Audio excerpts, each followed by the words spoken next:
Most basic thing. There we go. Turn it on. I'm a little loud, I feel like. Testing. Hello, hello, hello. Yeah, that's better. That's better. All right, welcome everybody. Good to see you. We're getting through the Old Testament slowly but surely. Today we're going to get through the book of Genesis. So we're in chapter 37 to 50. We're going to start off with a little quiz potentially. If the ProPresenter stuff is... Sorry, we got Rach wearing a lot of hats. Oh, yeah, I got to turn that off. So we got 5 questions. It's going to be self-correct, so don't feel any shame. And if this is one of your first times here, then we'll just do this quick. Our goal is to learn the story. Like, we're a part of the story. The Bible is the story. And so part of the main goal is to learn the overarching narrative of what's happening so that when you end up in a book, you kind of know where we are in the story. So like when you read from Joshua, well, real important question to understand Joshua is like, what's going on in the story? Where are we in the story? So I'm going to start throwing at different little quizzes just to like remind us of the story. And we'll see if we can. This quiz is solely on the screen, so we can just do it next week if it's. Oh, there you go. All right, good job, Rachel. There it is. So you can write down your answers.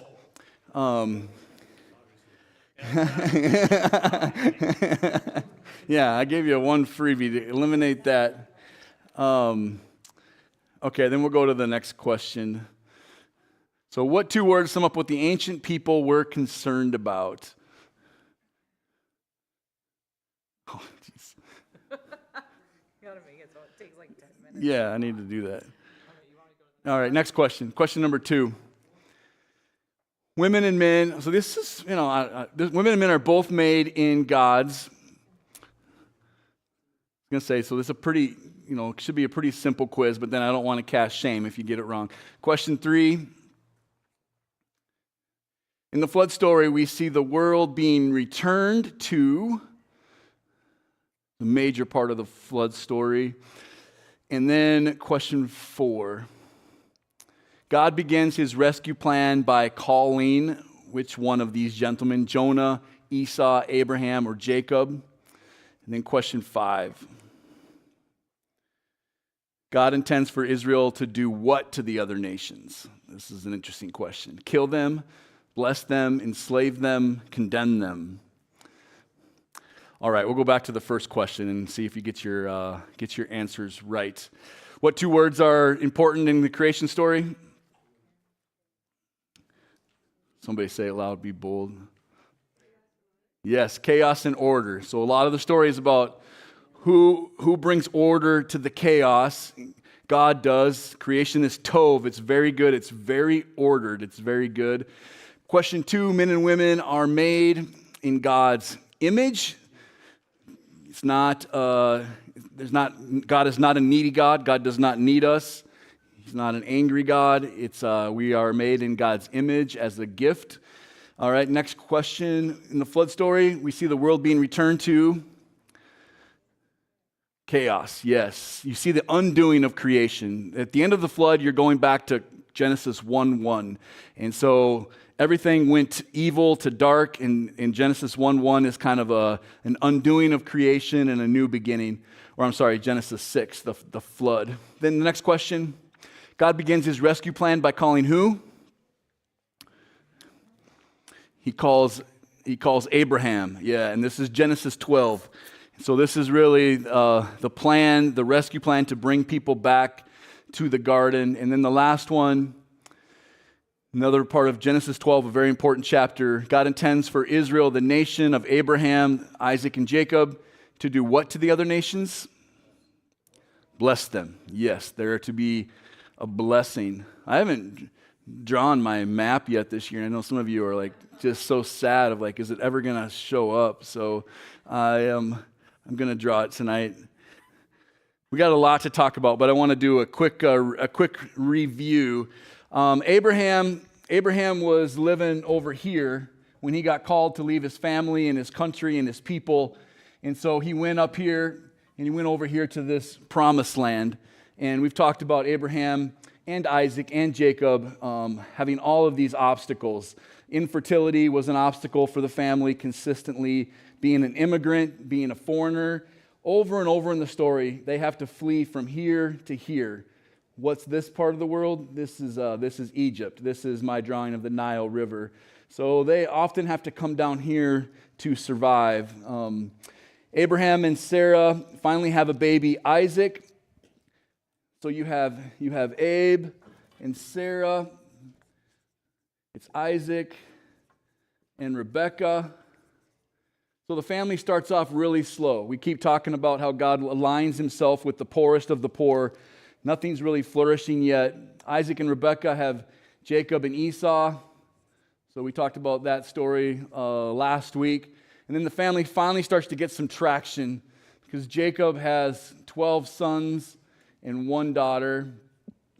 And so then the story starts to pick up with as far as the population of the family. Finally, there starts to be more of them. And so this is kind of where we left off. But we talked about last week about what does Jacob's name mean. We didn't actually talk about that necessarily, but Jacob's name means deceiver. And so we see this deceiving starts to, is it I before E except after C? Deceiving starts to be a major theme in this family. It keeps visiting the family over and over and over again. All right, Neil, I'll let you do it. You've been wanting to do it. It's been bugging me. Last week he told me he was going to just pinch it to my skin, but I know he's nicer than that. So. There we go. No, thanks. Good job. Good job. And so we see all kinds of the Ten Commandments being broken, but the family doesn't know the Ten Commandments. They're trying to figure out who God is, and God's showing him some parts of who he is, but not a lot. Now we get to Genesis 37, and so we're going to talk about Joseph. Joseph in Genesis 37. I didn't write down what verse it is. Maybe somebody can find it in 37. It says Joseph is 17 years old. Somebody can find the verse where it says that Joseph is 13 years old. 17 verse 2. Somebody read that. 37 2. Chapter 37 verse 2. What does it, Scott, what does it say?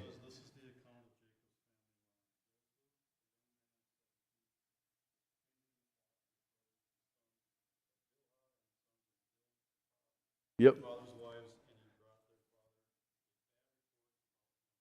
Okay, there we go. So it lays the setting of the story. Joseph is tending flock with his 12 brothers. He's living right here in the Middle East. If you've read the story, if you know the story, let's just stop for a second and ask this question. It's on your notes, and there's some notes out there if you want to grab one of those. In this story, we're gonna walk through the story. Last week we kind of talked about the story, not sequentially. We're gonna walk through the story tonight, but let's just think about the whole story as we know it, if you know it. What does Joseph encounter that Jesus will encounter? What we're going to see is this story is going to repeat itself a lot, and Joseph, in a lot of ways, is a Christ-like figure in this story. So, what are some things that Joseph encountered that Jesus also is going to encounter? Yeah, okay. Fleeing to Egypt. Yep, I didn't even have that in my notes, but that's true. Jesus is also going to have to flee to Egypt in order to survive. Other things.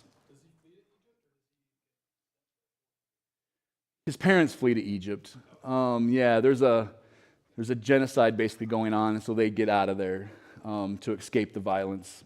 Yep. Other things.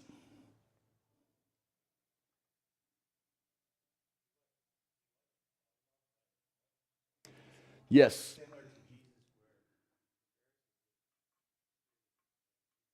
Yes. So Jesus is going to be There's going to be a lot of envy and jealousy of his brothers. I mean, even in Jesus' own family, but also his people are going to be envious and jealous of him. What else?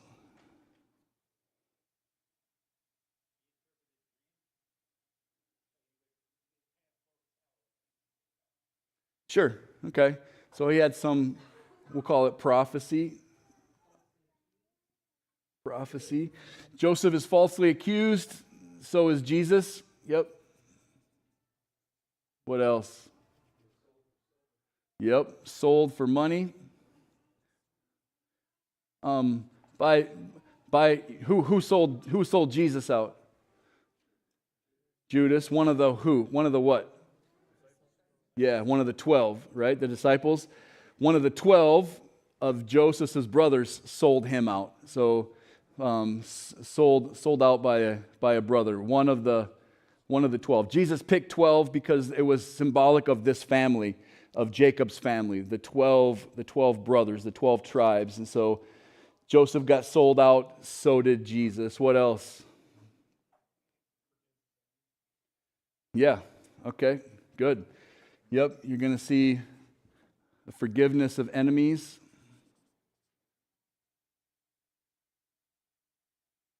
You guys are adding to my list. I got to add to my notes. Yep, we have that. Yeah, Jesus. Yeah, right. He was continually falsely accused. It was kind of about sold for money, but also he was captured. Remember, Judas and the guards went out and arrested Jesus. Joseph was also captured by friends, by family. Yeah. They took his coat. In this story, Joseph's going to have this coat that keeps coming up. And in the whole story, coats keep coming up. There's a number of different coats. Took his coat, and they sold it. They split it up. Yeah. And another one, I put down Joseph experienced imprisonment. So did Jesus, imprisoned. And also, the beginning of the story of Jesus says that this is the one whom I love. And Joseph had this special love of his father as well as Jesus did. Anything else? Anybody?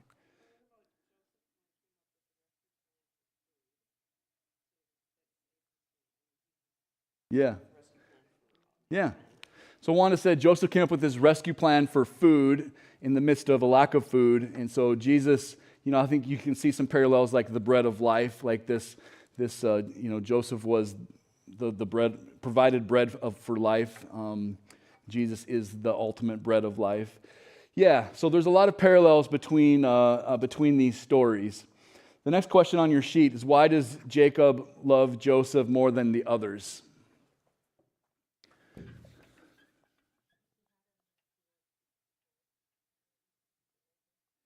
He had him when he was older. Yep. But I think there's a deeper reason why. So part of the story is that Joseph is the favored child. It's clear that Jacob, his dad, loves him more than the others. Why so? Yeah. He liked his mother, the only son of Rachel. Yep. So they were struggling with kids. So there was Leah. Scott, do you have that verse pulled up that you read from? It's Zilpah and Bilhah, right? Zilpah. So there was this jealousy, there's this envy, there's two maidservants that get forced to sleep with Jacob and have kids. But the love of Jacob's life was Rachel, and it took her a long time to have children. And when she did, she had Jacob. And then when she was dying, she died in labor when she had Benjamin. So because of Jacob's love for Rachel, Joseph was the favored child. So this is another theme that's going to pull up, and because of this, his brothers hated them. If you look in verses 1 through 11 of Genesis 37, how many times does it say that they hated Joseph? Just take us a moment to skim it.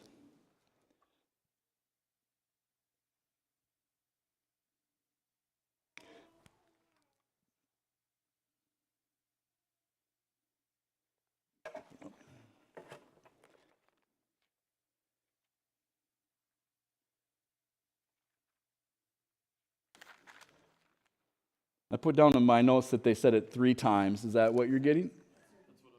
Yep.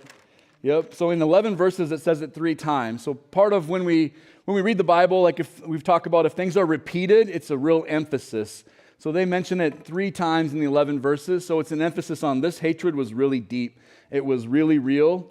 We can think about this idea of parenting and favorites, and the story's not really about that, but the story wants you to connect the dots, that this was all part of this dysfunction of the family, that this family, as we talked about last week, was highly dysfunctional and sinful. Joseph had 2 dreams, and he told his brothers about it, and the dreams are that, in essence, everybody could connect the dots, that his brothers were going to bow down to him. Now, we're not told in the story what kind of tone of voice Joseph used, but what kind of tone of voice do you think he used in this story?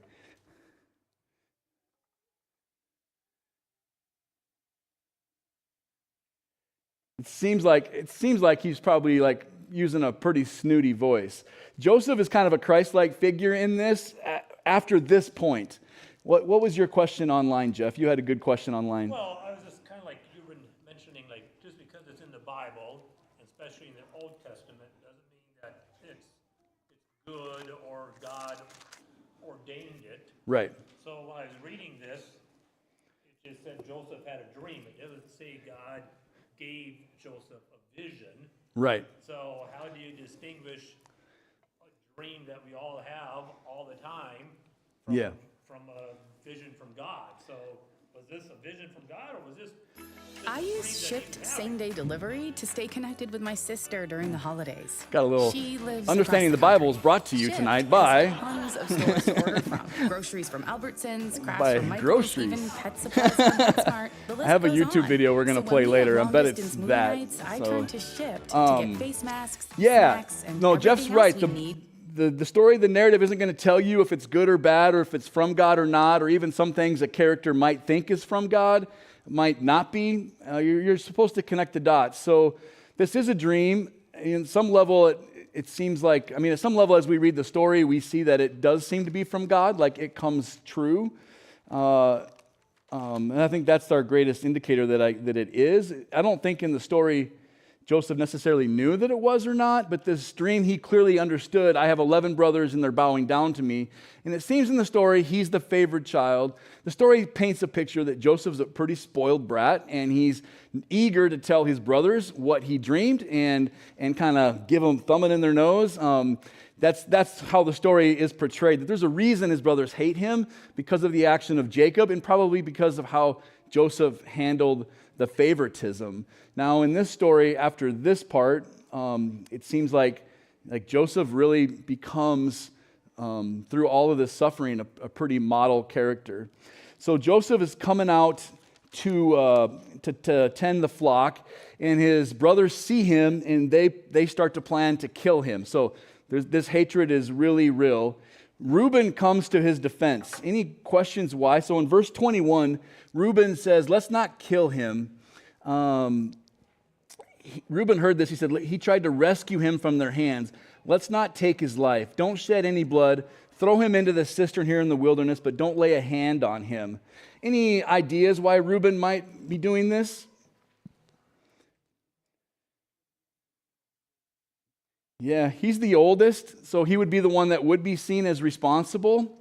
There's also an interesting little side note we talked about last week. If you turn back to Genesis 35, in Genesis 35, it just simply states that Reuben went in and slept with his father's concubine, Bilhah, which, if I remember right, it's Rachel's, the favored daughter's concubine. I think Bilhah is Rachel's concubine. So Reuben went in, and it says he went in and had sex with her, which would lead you to believe a forced entry, a rape, a really violent thing that he's doing. And most people think that would make him not the number one child anymore. And so it seems like maybe Reuben is trying to make amends and is trying to do the right thing here, but it fails. in chapter 37 when Reuben goes away for a little while, and Judah said to his brothers, "What will we gain if we kill our brother and cover up his blood?" So what is he thinking about? He's thinking about, what will I gain? Come, let's sell him to the Ishmaelites and not lay a hand on him. Judah wants to sell him. Why? Now, again, we're reading the story, and the story isn't explaining it, but Reuben, it seems like Reuben already probably threw away his firstborn rights by what he did with Bilhah. If you read back in Genesis, I forget what chapter, but there's kind of this story it's told in chapter 34 of Dinah. Dinah got violated and got raped, and then the two next children, Simeon and Levi, they took revenge on the people that did that, and they killed every man that was a part of that village. And so it seems like the next two children threw away their birthright by this violent act of revenge where they butchered everybody in that village. And so who's next? Well, Genesis tells us the order of the kids, and the next one is Judah. Now, Judah's going to play an important part of this story. And so it seems like Judah might be thinking, I'm next as the firstborn because of these jerks, but Joseph's the favorite, and the dad, he might just give him the firstborn rights because he's the firstborn of Rachel, his favorite. So let's get this guy out of town. Let's do something. Judah has the most to gain, it could be argued. And so he's sold to the Midianites. How old was he when he was sold? Not a trick question. Just reminding us, 17. Right? You can go into that room back there and see a number of 17-year-olds. Right? We know 17-year-olds. This young man might have been pretty proud and full of himself, but when he came out to his brothers, sometimes when we read the stories, we kind of brush over things. But when we read these stories, I want us to think about the emotion. This 17-year-old kid in a well, hearing his brothers talk about killing him. And then all of a sudden, there's some Midianites who are foreigners that don't have any, there's no lawyers, right? There's no cops. There's no protection out here. And as he's getting sold, his whole life is over. Like he doesn't know what lays ahead of him. Slavery, death, abuse. You can imagine the terror. The story's going to return to the terror, but in these stories we should enter into like how awful this is. And this story begs a lot of questions about God's sovereignty and about suffering, which we want to push into. My question here is in the sovereignty of God, why didn't he just stop this? Why didn't he save Joseph here? Yeah, so potentially it's because of what follows and the impact it has. I think those are the questions we're going to wrestle with. I guess one of the questions is was it necessary for Joseph to be sold brutally by his brothers for him to get to Egypt? That's how the story works. We're going to come back to this as we tell the story, but I would submit to you that there could be a lot of ways that Joseph ended up in Egypt. But this was the way. But as we think about suffering and God, we have to wrestle with, because we've all been in spots where we've wanted God to step in, and he hasn't. And it's okay to think about that and to ask the question, well, why? He didn't step in here, and Joseph had a very brutal experience. They tell their dad, Jacob, that he was killed by a wild animal. They rip up his coat, and they give it back. And you see this dysfunction of the family on full display. Look at verse 34 of this chapter. Jacob is in deep grief. He lost his 17-year-old son. We've been in those situations. And who's trying to console him? It's his boys who sold the son off to slavery. So this is a very messed up situation. And then in chapter 38, we get a little pause of the story. And all of a sudden, there's this rabbit trail about Judah. Now, we're going to be quickly running out of time tonight. Yeah, we are really quickly going to be running out of time tonight. So Judah, this is a complicated story. But Judah has two sons that are evil. He marries somebody that's not an Israelite. His sons die.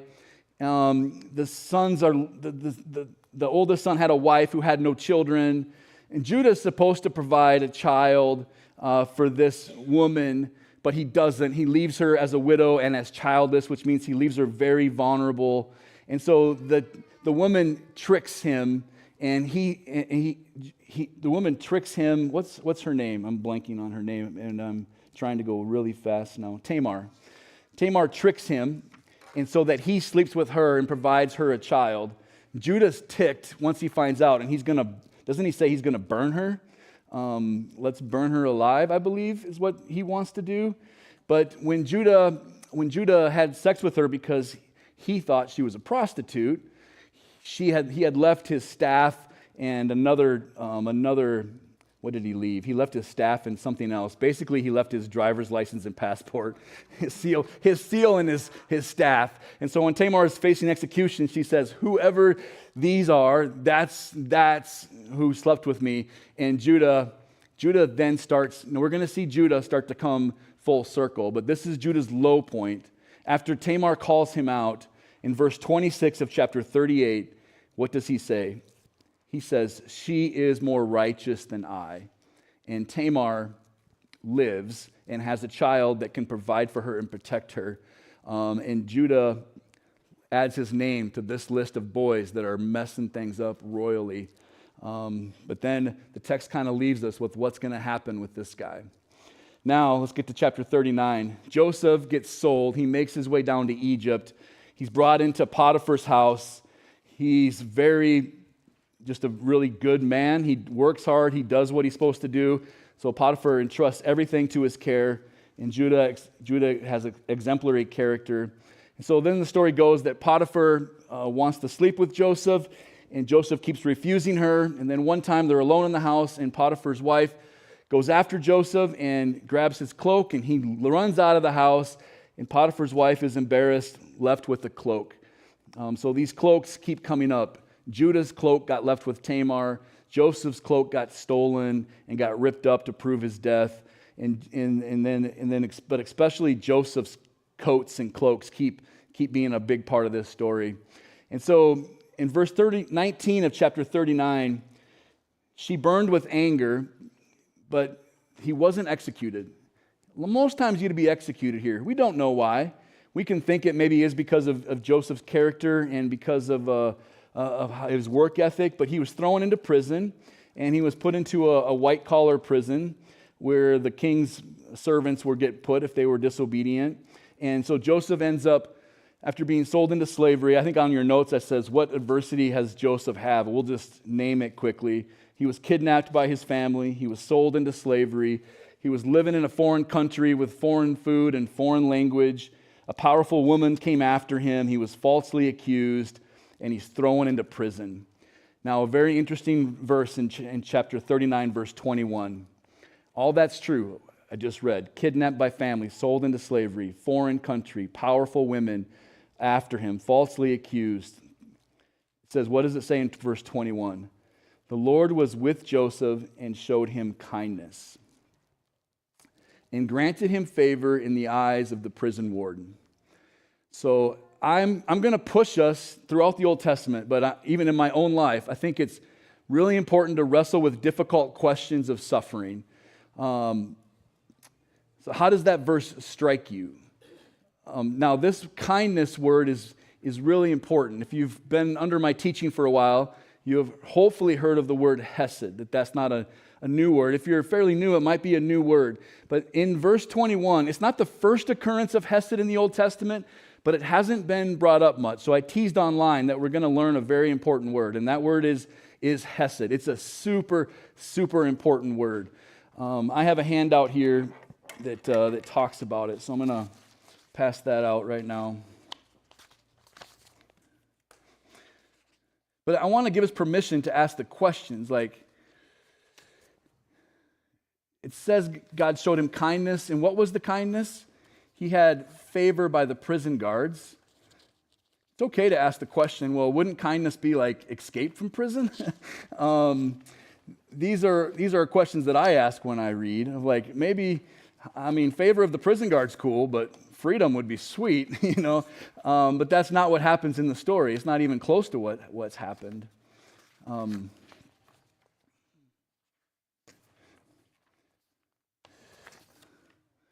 So this is like all the occurrences of hesed in the Old Testament.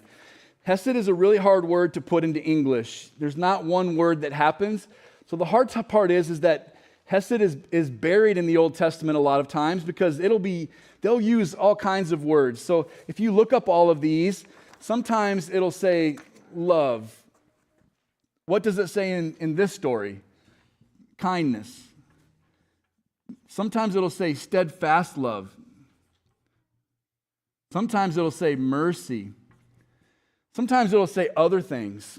And so it's good to, like, if you see a word like this, now you can look on this paper and see, like, well, is it hesed or not? This is a really important doctrine that we're discovering about God. That this is hesed, like this is a definition. There's lots of definitions out there, but they're never one word. But it's God's pursuing, unconditional, enduring, relentless, lavish, extravagant, never-ending, unfailing love. A lot of times they'll say unfailing, all these things. Like, it's a really beautiful picture. And one of the more powerful parts of it for me is that it's a pursuing. That God's not waiting back, that He's chasing after all of us. He's pursuing us. It's unconditional, it's relentless, it's extravagant, it's unfailing. And so it's a word we're going to be talking about a lot from here on out as we go through the Old Testament. Paul in the New Testament, when he talked about God's love, so we read the New Testament in Greek, but in the Old Testament, we read the New Testament in English, right? That's what I read it in. But it was written in Greek. So Paul had to find a Greek word that would communicate hesed. He had the same problem. There wasn't one. There were about 3 Greek words that talked about love, but as I understand it in my research, this word he chose, agape, was pretty rare. It wasn't really used that much in the Greek language, which gave Paul the opportunity to define it for himself. He picked a word that meant love, but it wasn't used much because he was trying to tell the churches in the New Testament, God's love is amazing. Like, God's love, like, us Jews know how to talk about it. It's hesed. You guys don't know what that is. So we're gonna name it agape, and we're gonna explain how extravagant and unrelenting and enduring it really is. And so in the New Testament, again, it's kind of hidden, but whenever it's agape, that's really their way to talk about hesed. All right, so as we think about suffering, what seems to be true is that God has this relenting, pursuing love, but He's not going to save us all from suffering. Like, God isn't, like we've talked about, He's not going to be Santa Claus. He's not going to, like, every time something bad happens, you twist your ankle, boop, it's healed, or you make a bad decision, boop, or someone does something evil to you, and boop, it's all done. Like, it's not this instantaneous justice or this instantaneous prevention of injury. So God was with Joseph, but it wasn't, boom, you're out of jail.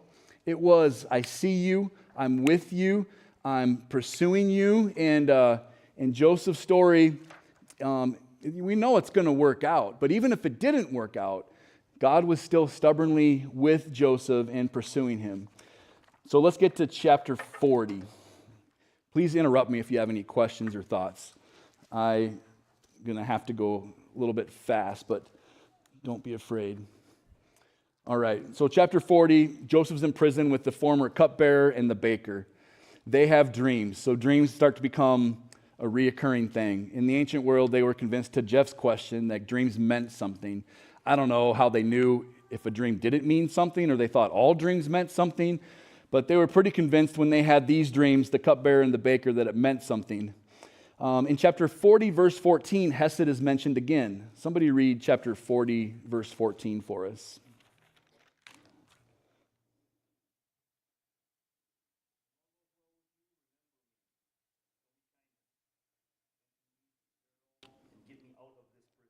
All right.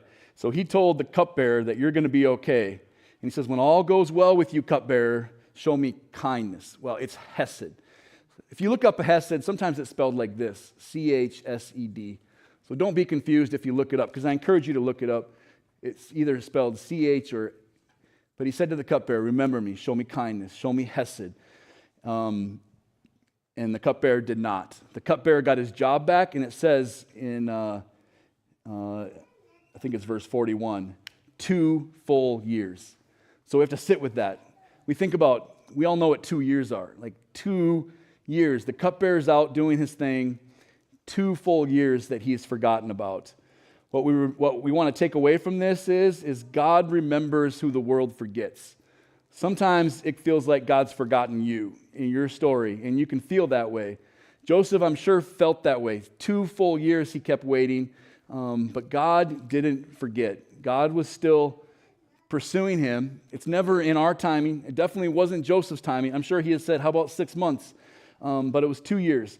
Pharaoh had dreams, and Pharaoh was concerned about his dreams, and the cupbearer finally remembered, hey, this guy Joseph. And Joseph came and told Pharaoh that this is what your dreams mean. There's going to be 7 years of tons of food, and there's going to be 7 years of no food. Be smart, because the tons of food is coming first, and be smart so that you can survive no food. Pharaoh basically says, well, I need a smart man. Nobody's smarter than you, Joseph. So Joseph goes from prison to second in command in Egypt. And then we get to chapter 42. So Joseph in chapter 41, he receives a wife. He finally gets a wife, and he has 2 sons. And how old is he? I'm back in 41, around verse 46. Joseph was 17 when it all went down. How old was he when he was now all of a sudden in power with a wife and 2 children? 30. 13 long years. And we have these years of suffering, these years of kind of darkness. Joseph had 13 of them. He still doesn't end up home, but he ends up free with a wife and 2 kids. And then and then in chapter 42, famine hits again. We keep seeing famine. The ancient world, famine was always close by. And Jacob is living here where Joseph used to live, and they need food, and they hear about Egypt.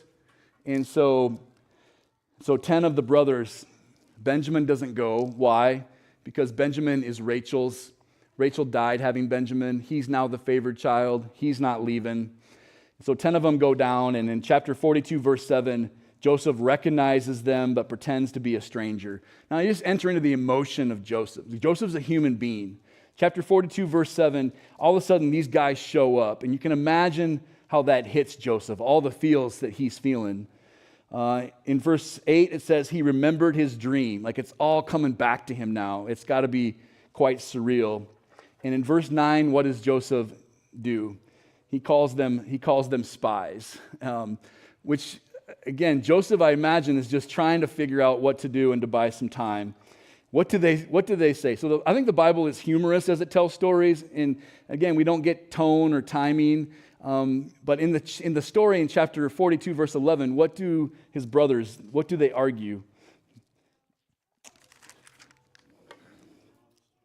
They argue that they're honest men, right? To Joseph, who they sold. And so you can only imagine what he's thinking. And right now, I think he's thinking these brothers aren't safe.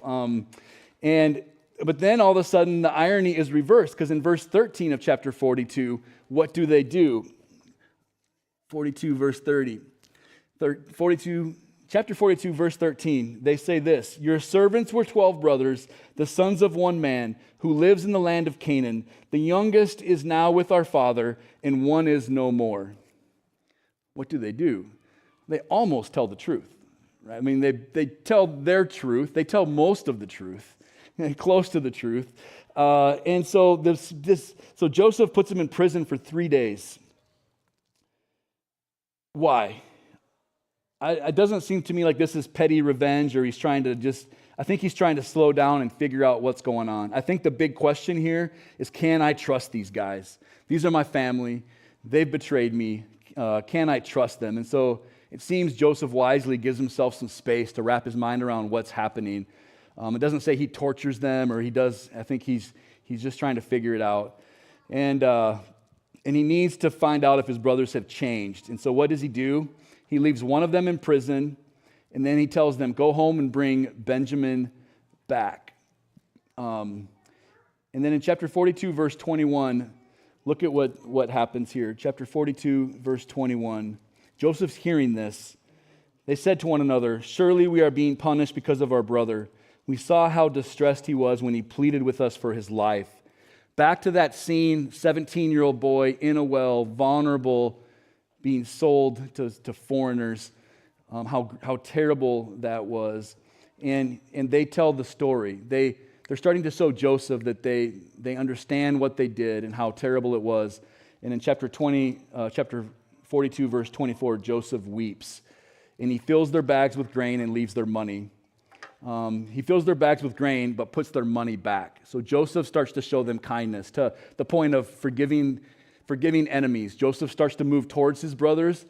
You got to imagine the trauma Joseph experienced. I mean, not to just prison them or kill them. Joseph could have done whatever he wished, but Joseph's character is shining through. The silver is seen as bad news, right? The silver is seen as, it's not seen as, oh, we got our money back. We got free grain. Sweet. It's seen as, oh, geez, we're in some trouble. We're going to be accused of stealing. We talked last week about foolish oaths. Reuben makes his foolish oath right here. Chapter 42, verse 37. Reuben, the oldest, says this. They get to Jacob and they tell them that we have to bring Benjamin back with us. And in order to get Simeon, so Simeon is in jail. Simeon gets left, if you're following me. They get back to say, well, in order to get more grain and in order to get Simeon back, we got to bring Benjamin back. Jacob hates that news. He says, everything is against me. We see the boy starting to have some compassion. What does Reuben say to his father? You may put both of my sons to death if I do not bring him back to you. Entrust him into my care and I will bring him back. So again, these oaths that are so drastic and really quite dangerous. You're going to see Joseph change the oath for Reuben.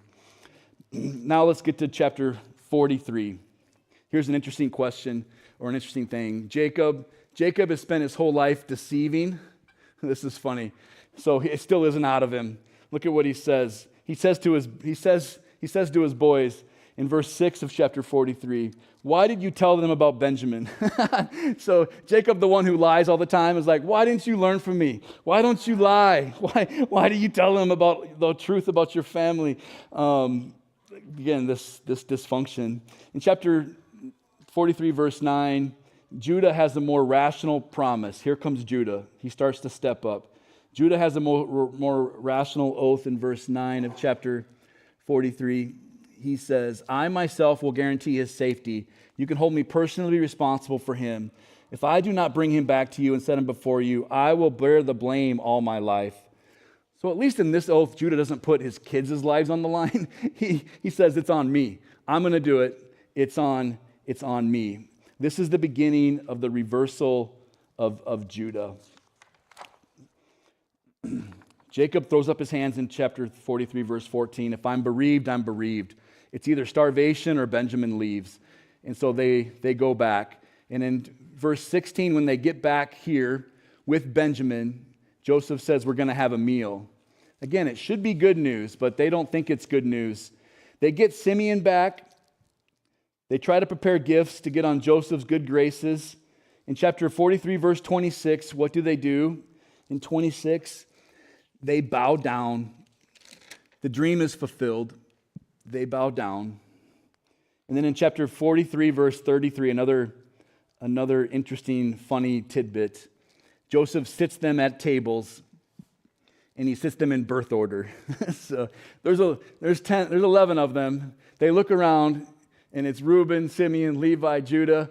They're astonished. Joseph's kind of, it seems, obviously leaving them some clues. Like, I know who you are. It's making them think. And what happens to Benjamin in chapter 34? I'm sorry, verse 34 of 43. Benjamin, when they get food, he get 5 times. You can imagine they're at the Pharaoh's place. They're going to get a lot of food. So 5 times is like, there's no way you can eat all that. But again, I don't know what to think about it. The story just kind of mentions it, but it seems like it's circling back to this favoritism. Well, Joseph has a favorite brother. It's Benjamin. And but it might also be a test. I'm just kind of thinking out loud right now. If he treats Benjamin better, how are the brothers going to react to it? And that's probably what he's doing. Like, what are the brothers going to do when they see Benjamin get all the stuff? What's their body language? What's their eyes like? have they, the whole question for sure in the story is, have they changed? Have they changed? So in chapter 44, he gives them food and their silver. And then he puts his cup, his special cup, in Benjamin's sack. And they leave. And then Joseph sends men after them.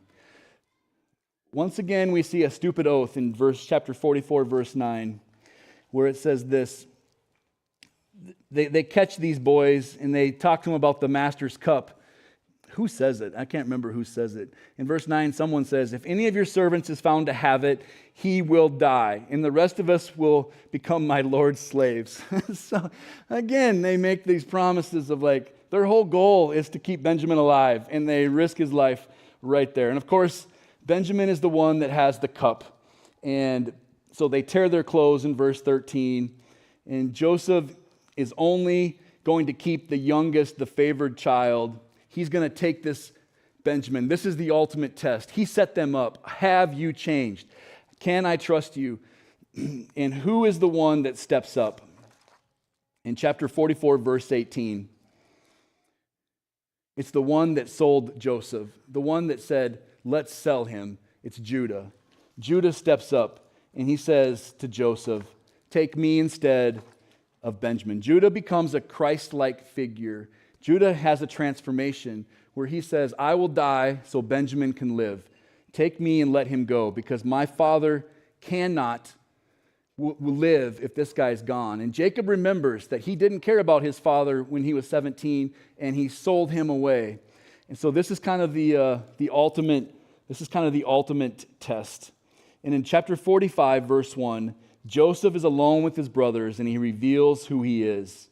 His brothers were terrified. To me, what does this remind me of? It reminds me of Jacob and Esau. Remember when Jacob came back to see Esau? He was terrified. He couldn't trust that Esau might forgive him.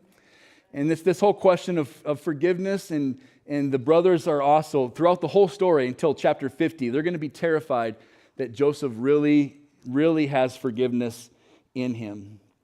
All right, let's get to the end of the story.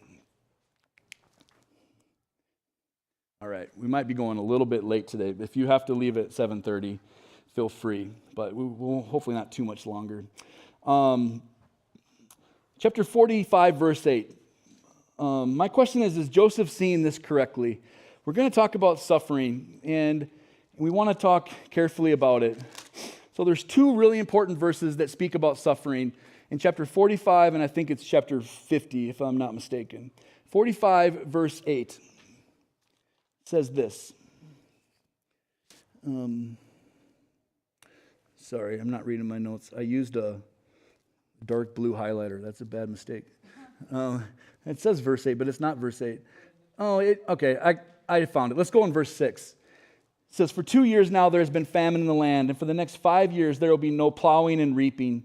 But God sent me ahead of you to preserve for you a remnant on earth and to save your lives by a great deliverance. So then it was not you who sent me here, but God. So there it seems like, and again, it would be interesting to read this in Hebrew, but he's basically saying that at 17 years old, God did that to him for a greater purpose. But that terrible, traumatic, awful moment, God said, I've got to do that to you to get you to Egypt. Now, as we think about suffering, we've all suffered in our life. These are things that I want us to wrestle with, and there's no easy answers to this. I'm gonna say that if there's some real danger in my mind if we say God's going to do evil things to us in order for His plan. Even if God's sovereign, does He have to do evil things to us? Is there not another way for Joseph to get to Egypt? I think there was, and I think there's a verse in chapter 50 at the end of this story that Joseph also says that I think has I wouldn't say this is bad theology or wrong. I think it's named better, but I want you to wrestle with that, and I want you to push back and to ask your questions and to even if they come up tomorrow or the next day, feel free to email me. But let's just get to the end of the story, and then we'll get into it. So Jacob was, in chapter 45, verse 26, Jacob gets the news Joseph is alive, and he was stunned. I don't know when they told him the whole story. Did they ever fess up? I don't know. But in chapter 46, verse 2, God speaks to Jacob and reassures him that if you go down to Egypt, I will surely bring you back. And in chapter 46, verse 29, Joseph and Jacob are reunited. And again, it's good to pause on that and think about the emotion, to think about the intensity of that hug, to think about the chest heaving and the crying and the weeping. And all of their family ends up in Egypt where there's food and where there's grass to graze their sheep. And in verse 47 of chapter 46, you kind of see I guess it's just in chapter 47 I wrote down, that through Joseph, the nations of the earth has been blessed. So you see a part of this promise. The nations of the earth has been saved through one of Abraham's descendants. And in chapter 50, verse 15, Jacob dies. What happens when Jacob dies? Jacob dies, and now Joseph would have all the freedom in the world to kill his brothers, to do whatever he wanted to their brothers. The brothers' sins bring no peace because they can't trust that Joseph is actually good enough to forgive. But Joseph keeps showing us what Jesus is like, and Joseph is not going to kill them. I don't know how long it took for his brothers to relax or to trust that, but clearly in verse 15, they were terrified. Now, here's, I think, where the theology, I think it's named, in my view, a little bit better. And as I think about suffering, for me, this is a very key verse. At the end of the story, chapter 50, verse 19. But Joseph said to them, well, let's just go to 18. His brothers came and threw themselves down before him. We are your slaves. They just don't want to be executed. And what does Joseph say? Don't be afraid. Am I in the place of God? That's God's job. You intended to harm me, but God intended it for good to accomplish what is now being done, the saving of many lives. You intended to harm me, but God intended it for good. All right, I'm going to close by one more handout that we're going to read through. And then I have a little video to show you. And then if you want to stick around and we can dive into some deep questions about God's sovereignty and suffering. So his brothers were like lying though with this like confession or something, right? Because they said before your father died, he told us to tell you, but Oh, he didn't. Did he? yeah, I didn't put that part of my notes. What verse are you reading from there? Now the father is dead. The font is so small. Yeah, I think you're right though. Yeah, they're master deceivers. 14 and 16. 14 and 16. So Yeah. they're saying Jacob said, "You should do thus to us. You should be kind to us." Yeah. Yeah. Yeah. So I think Jacob has seen, or Joseph has seen enough character change of his brothers, but they still aren't. They still aren't perfect. They're lying to save their butt, for sure. So.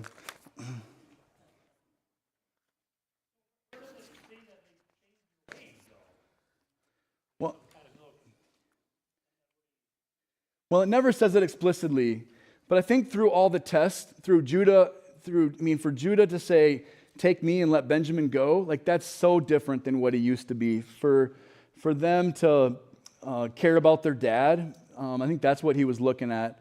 So I think like everybody, they weren't perfect. They didn't have all of that sin out of them, but their character was demonstrably different. You know, I think for sure how he treated Benjamin is special and saw how did they react to Benjamin. I think he saw enough to forgive them. But that's good reading, Jeff. I mean, it's in verse 16, and they said, your father left these instructions before he died. This is what you are to say to Joseph. I ask you to forgive your brothers the sins and the wrongs they committed in treating you so badly. Now please forgive. There's no proof that that's what Jacob said. The story lends you to believe that they're trying to save their own hide. Yeah.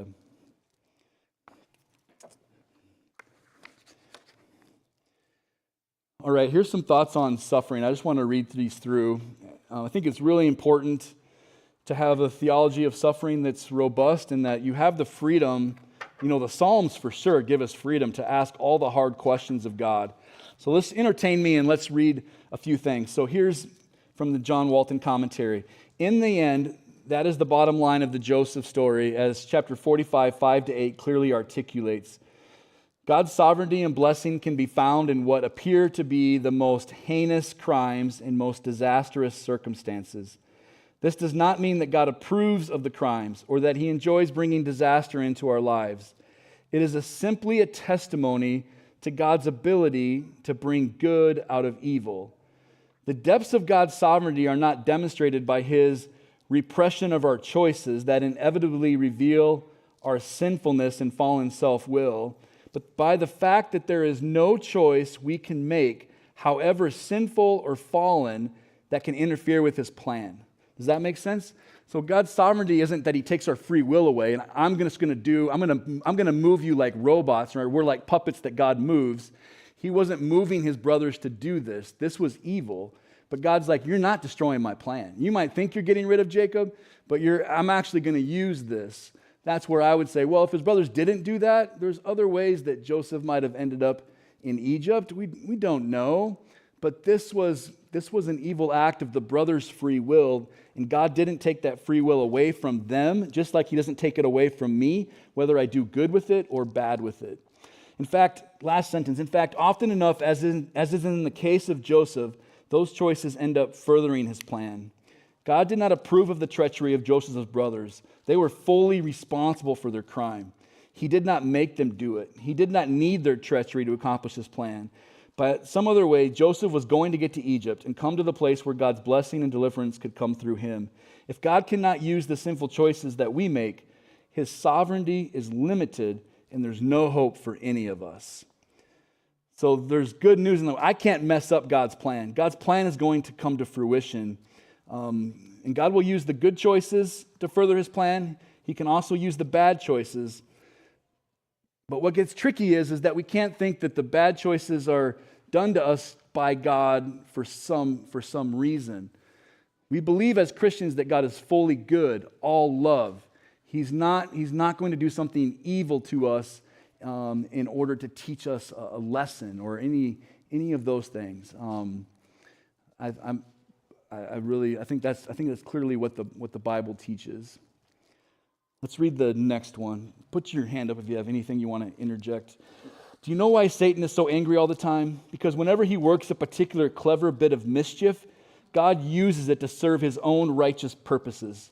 So God uses wicked people as his tools. God gives us freedom to do great evil if we choose. Then God uses his own freedom to create goodness out of that evil, for that is what he chooses. So in the long run, God always wins. Yes, in the short run, though, it can be uncomfortable. The next one is by Greg Boyd.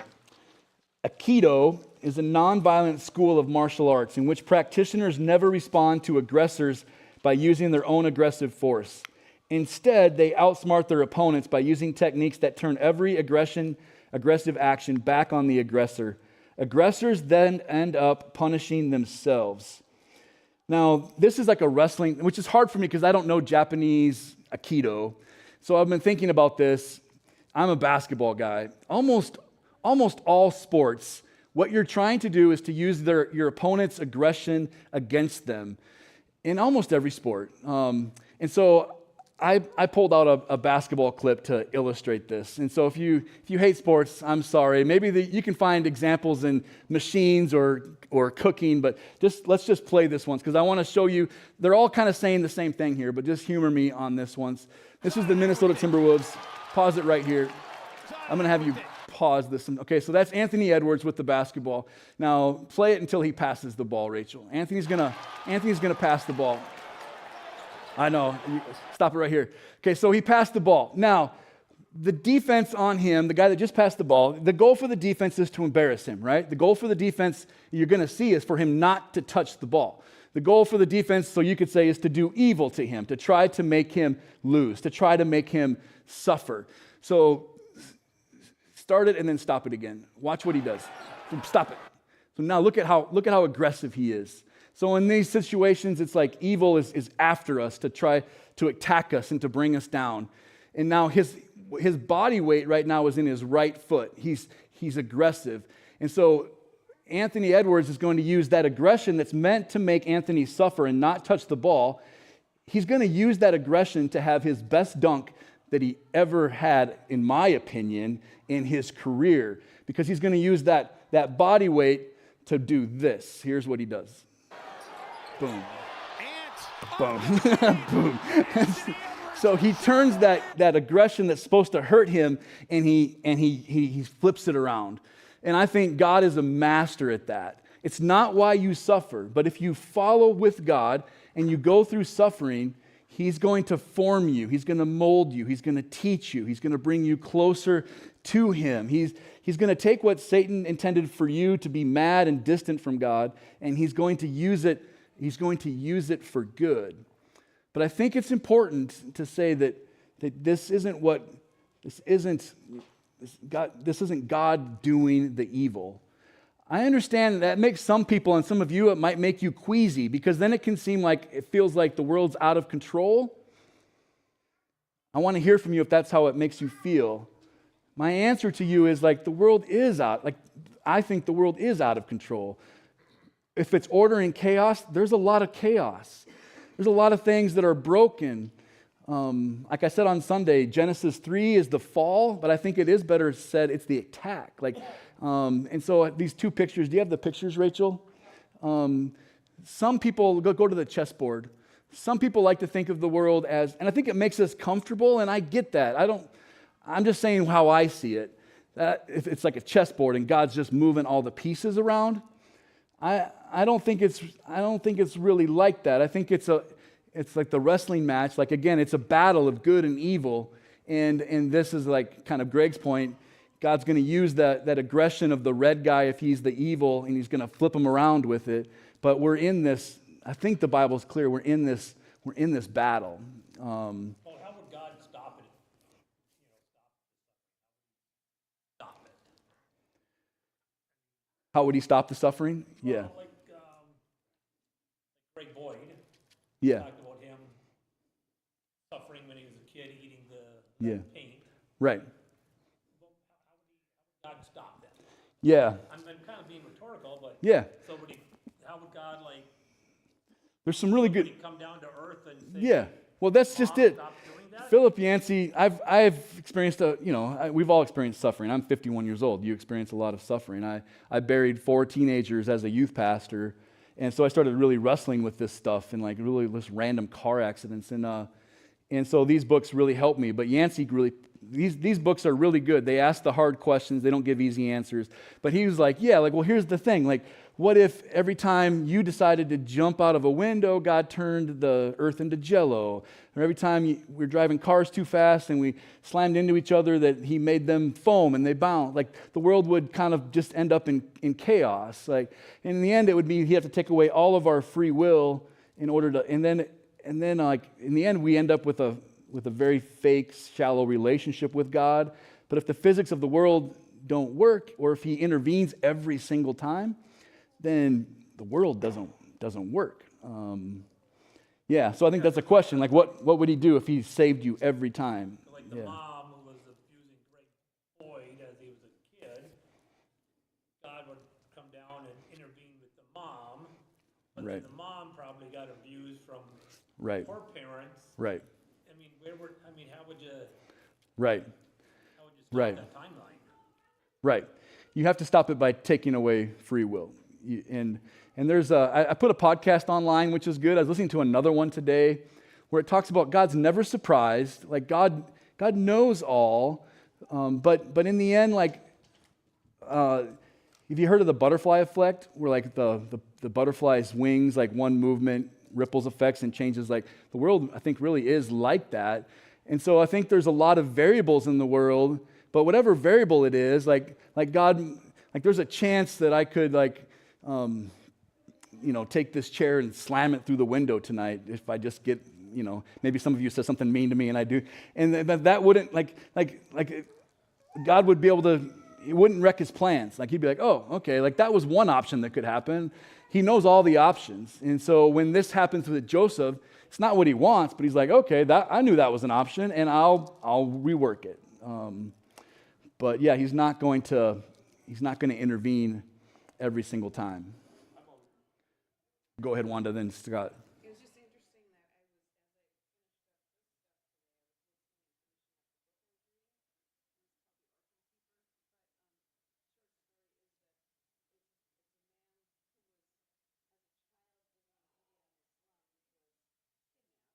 Mm-hmm.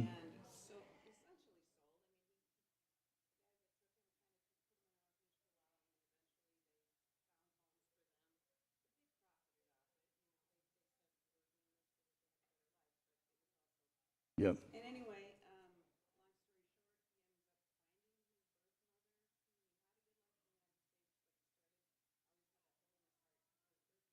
Yeah.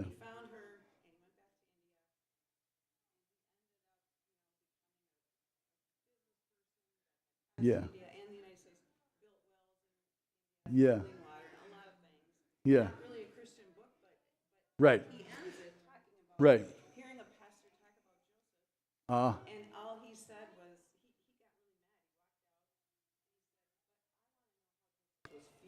right. Right. Because so if you heard, Wanda's story was a man in India that had a very similar story to Joseph, and his story ended up fairly good, but through it all, he was experiencing so much betrayal and trauma and Joseph. Right. Right. Yeah. Yeah. We have to enter into that level of grief. Yeah, Scott. I've always looked at it, God does not cause evil. Right. He allows it to happen to Yep. fulfill his purpose. Yeah. There's always something more beyond that. Yeah. He allows it to happen. Yeah, there's a part where he does allow it. Like God's on the hook for evil because he created this world where it's possible. He created the possibility of it. There's I think in these last two, I'm not going to probably take the time to read them, but it talks about this idea of accommodating and what does that mean? But yes, like I do think, like some will say, well, if God's only good and God's only responsible for the good things, like you're kind of letting God off the hook. Like, well, yeah, I get that, but if God can sin, that's really dangerous. If God can have a bad day like I do, like that now we're into pagan God territory where God's on a mood swing like I am. And so I think it's very biblical and important that God cannot sin, cannot do evil. So like you think about the Holocaust, like, well, if your theology is God does everything for a reason, and then like that God did that, like no, like that's straight evil. But God can use that. He can use that in people's lives. But God, we got to. But he allows it. He accommodates for it. He makes it possible. But I think it is very important to say God's not behind it.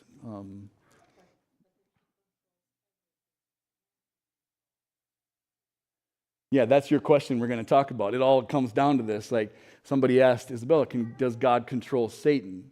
And I would say no. Like Jesus, in the essence, Jesus multiple times says Satan is the prince of this world. What's he saying? He's like, Satan has power. Like he's got power in this world that's out of control. That's the chaos. Like Peter says, Satan prowls around like a lion seeking to destroy. Like he's after us and he wins. There's a famous Petra song. Jeff and I, Jeff's more of the classic Christian rock guy than I am, but Petra was I'm going to blank on the song, but it was basically like, I might have lost this battle, but he's won the war. There's a Petra song that says that. Like there's battles where Satan inflicts injury. You know, Greg Boyd's going to talk about in this article, the cross is the great example. Like Jesus is crucified, but then it gets flipped. Now that crucifixion is the path to victory. And so, yeah, evil is I would say, has a lot of reigning in this day. Yeah, Warner.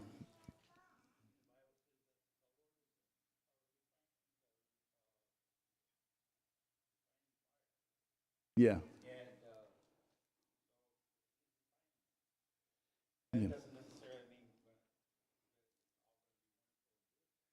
Yeah, so you're talking about the evil that comes on, or like when we reap what we sow.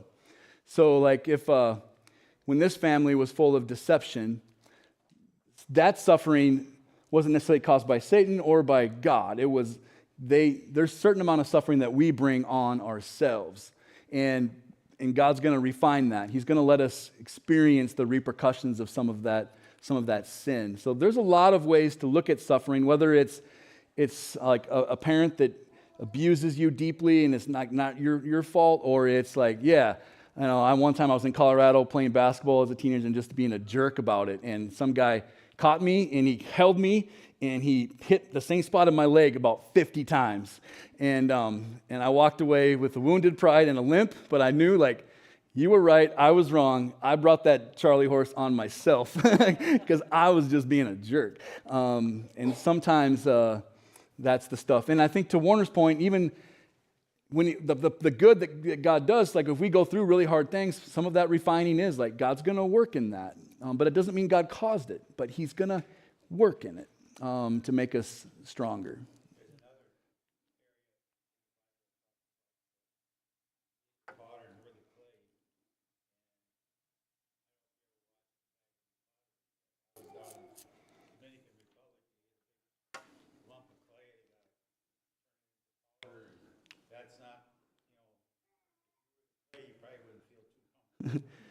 Yeah. Once the powder starts molding you and spinning you around, you take you way up, you look pretty good, and then all he takes it all the way back down again and back up again. Yeah. And you go through all kinds of things from the finally get the final Yeah. result. And that's what we ask when we say, Yeah. go ahead, do your work. Yeah. Yep, for sure. Yeah.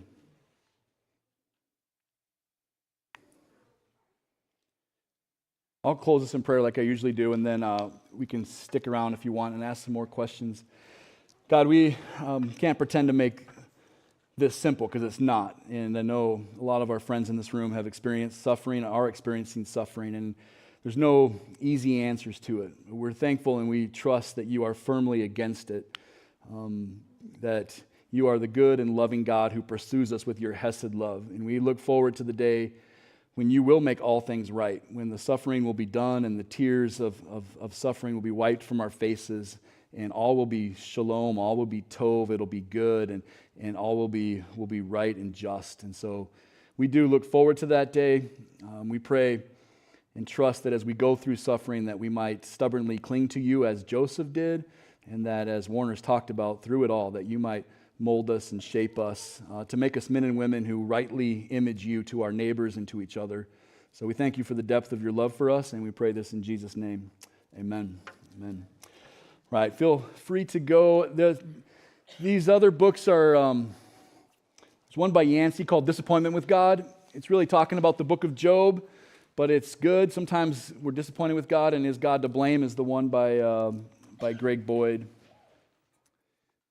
So I know we skipped over chapter 38, and, I know salvation doesn't come by doing good or bad, or, it's not a winning salvation. But it seems like in the Old Testament, God seems to have a standard of evil he will tolerate.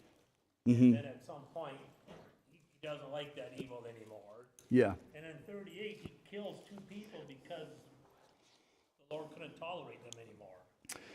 It's like in verse 7 and in verse 10. Yes. So, that's Old Testament. Right. But Right. We'll never know where that line is. Right. We're going to talk about this more. It's another really deep question of like the violence of God. Like sometimes in the Old Testament's going to attribute violence to God, and what's going on with that. It's hard. The narrator in the Old Testament said the Lord put them to death. What does that mean? Was it again was like I was on the basketball court, just a raging jerk, and somebody ended his life? Is it kind of a way to say he reaped what he sowed? He got what was coming to him.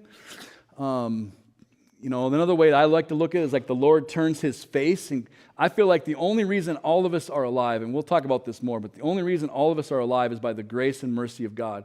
Satan wants to kill, steal, and destroy.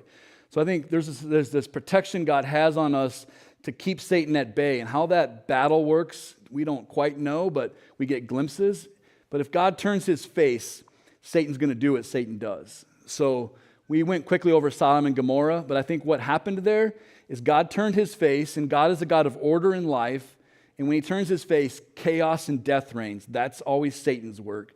That God said, fine, if you don't want me, I'm out. And I would say, in my theology, the same to of like, well, if you're going to live a life of chaos and destruction, at some point, I'm going to turn my face and you're going to reap what you've sown. The chaos that you want, you're going to get. If Satan has his way, he's going to kill, steal, and destroy each and every one of us.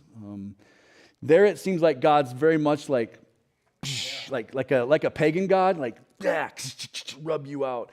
I think if we read the whole story in context, that's where people start to think, like, we have to wrestle with those questions. Yeah. Because Because that's the way when I just yeah. it seemed like, Remember, yeah. Like we see like a pagan God, they're like, oh, you're done. I think the Bible tells the story that's not how God is like. God is like Jesus, but he's also going to let us reap what we sow. It doesn't say. it does say, though, that God saw these two people. Yeah. One was wicked and one was, Yeah. they just got to a point where God said, no more. No more. It doesn't say what they were doing, but you could see, like, if it's wicked, like, what kind of abuse and destruction and death they were bringing. The text says the Lord put him to death. It doesn't tell us how or what that is. And I think we're going to deal with the violence of God throughout the text. Our hypothesis, if you're new here, is that the Bible's really clear. We're living at the end of the story that Jesus is the full revelation of God. And so we have to read the Old Testament through Jesus, and the people writing this hadn't met the full, like they barely know God at this point, so they're learning. So I'm going to read that more as like reaped what he sowed. I guess maybe because it says like all the rags are, or all are, we're all sinners. We're all bad. I can't correlate. So it's like, then why all of a sudden is God picking out these two people for being wicked when we are all wicked? Well, yeah, and we've seen what, like Simeon and Levi went and butchered a whole community, and they're still alive. Like that's fair to ask. Was sin way worse? Maybe. It doesn't tell us. I think to me, those verses are disconcerting, and they should be. It doesn't tell us a lot. It almost seems like, I'm not trying to make a mockery of God, but it almost seems like God woke up in a bad mood that day. Right. It seems like what a pagan God would do. And I know we can talk about inspiration and what it means, but again, like in the ancient world, they hadn't met Jesus. They're trying to figure out what God is like, and they're going to consistently assume he's like a pagan God. But Jesus is very clear that he's not at all. So, but you're right. That's how it's written.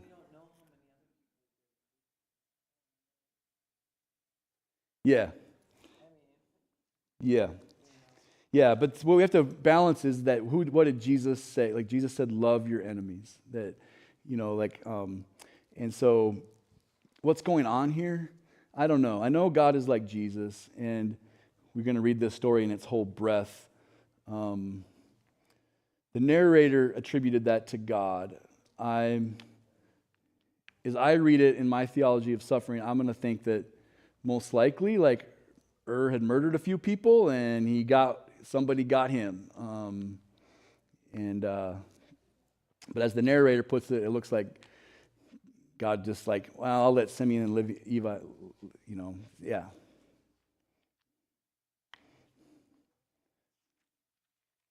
People will ask all the time, like they say, well, it seems like there's two different gods, an Old Testament God and a New Testament God. And I think if you're honest about the text, it does read that way. So that's where we have to, how do we square it? Well, I think we do know for sure that God is like Jesus. So then I think, Paul even says, now we've seen dimly, but there we'll see fully. Well, the Old Testament writers were clearly seeing dimly. Like we're going to push into that in the Exodus story big time, but they hadn't seen Jesus yet. No, the disciples didn't. I mean, it was shocking, the message of Jesus. So,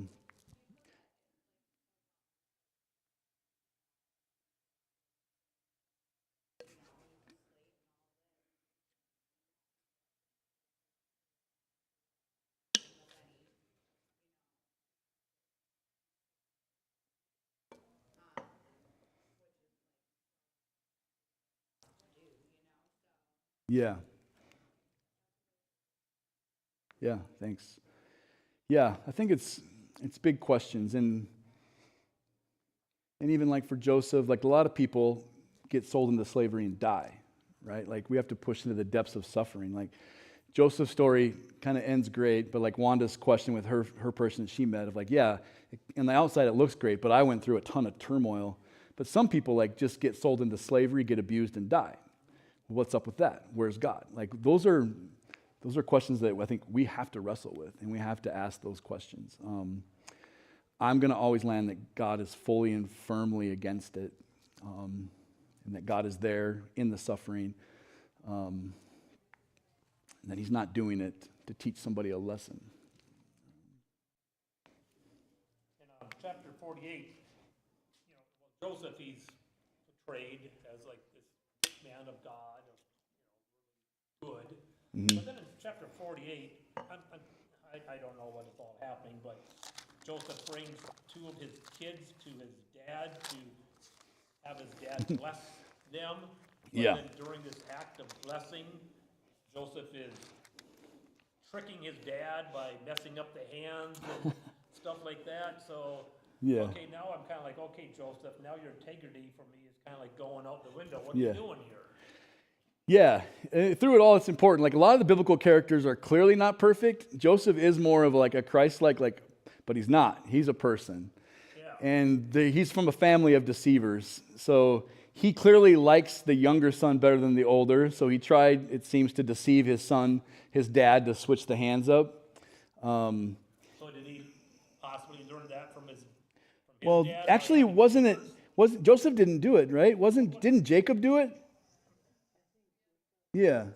Oh, was Jacob doing it? Yeah, and Joseph tried to switch him back. Okay, that's where I got confused. Joseph tried to switch him back, and Jacob was like, no.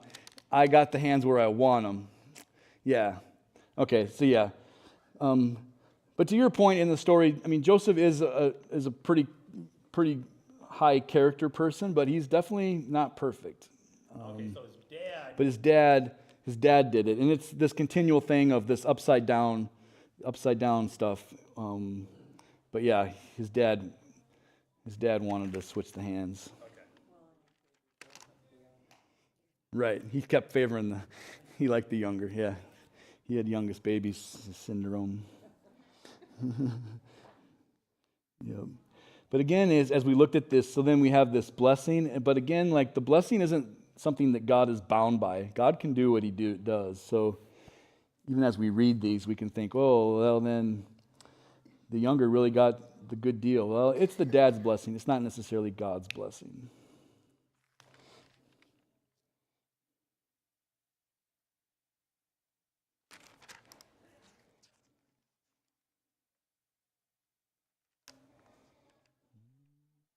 So now this isn't the same Pharaoh, but it's the same land where Moses comes in and they're all captive. This is the same. Yeah. Yeah. This is the most powerful nation on the face of the earth, and it was for thousands of years. This is the time when the pyramids are being built and all of those things. So it's going to be a number of years later, but not that much longer. But yeah, has anybody been to Egypt? Has anybody traveled to Egypt here? I haven't. I would love, it would be so fun to go over here and see some of these things. But yeah, all that would have been happening at this time. It was clearly the biggest, baddest nation going.